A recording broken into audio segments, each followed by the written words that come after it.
太阳能板，阳光充足的情况下，一天能发3到4度电，而且我的车内呢。 안녕하세요. 김상순 튜브 편집팀입니다.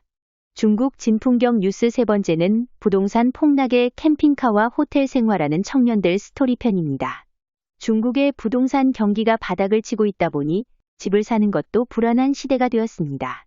특히 은행 대출을 끼고 샀을 경우 집을 팔아도 은행 대출을 상환하고 나면 자산이 없거나 오히려 채무가 남기도 합니다.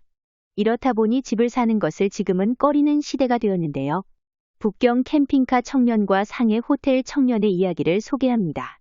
이들은 왜 캠핑카와 호텔 생활을 선택했을까요?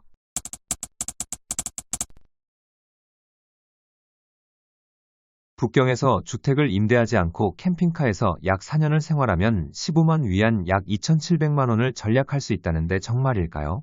돈 있는 사람이 캠핑카를 사는 것은 여가를 즐기기 위함이지만 저는 북경에서 직장을 다녀야 하기 때문에 월세가 너무 비싸서 캠핑카를 선택했습니다. 저는 80년 이후 출생한 30대 후반 노총각으로 북경에서 13년째 살고 있습니다. 중국에는 전세 제도가 없기 때문에 월세를 내야 하는데요. 월세가 너무 아까워서 작년에 10만 위안, 약 1,800만 원을 주고 캠핑카를 샀는데요. 주차는 회사 정문 앞에 있는 주차장을 이용하다 보니 출근은 사실 몇십 초면 되고 주차비는 물론 공짜입니다. 제 캠핑카는 작아서 10.6평방미 정도인데 에어컨, 냉장고, 세탁기, 인덕션, 전자레인지, 온수기, 온풍기, 화장실 겸 샤워실, 사방 CCTV 등 있을 건 거의 다 있어요. 캠핑카에는 128m 용량의 물통과 리튬 배터리가 있어서 혼자서 물과 전기 쓰는 게 적당합니다. 여름이나 겨울에는 냉난방용 전기가 많이 들어가는데 캠핑카 지붕에는 태양열 발전기가 있어서 문제없어요. 그리고 여름이나 겨울엔 대부분의 시간을 회사에서 보내니까 냉난방 걱정을 안 해도 되고 잠만 캠핑카에서 자니까 전기도 충분해요. 물론 아껴야 하죠. 북경이 겨울에는 춥기 때문에 특히 샤워가 문제가 되는데 주변에 목욕탕이 있어서 한 달씩 끊어서 사용하면 오히려 경제적이죠. 빨래도 빨래방이 있으니 거기서 해결합니다. 북경에서 원룸 월세 3,000에서 4,000 위안 약 54만 원에서 72만 원인데 캠핑카가 있으니 돈이 안 들죠. 캠핑카 생활을 해보니 돈을 모으는 것이 더 효과적입니다.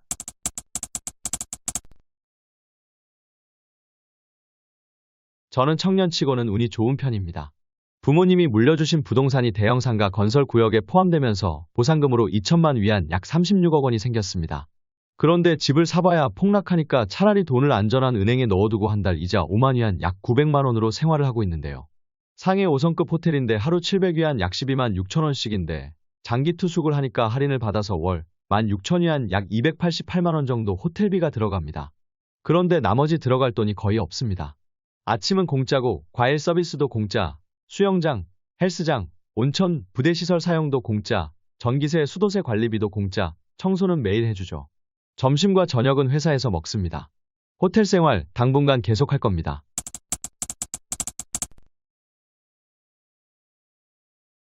사실 상해 호텔 청년은 아주 특별한 케이스죠.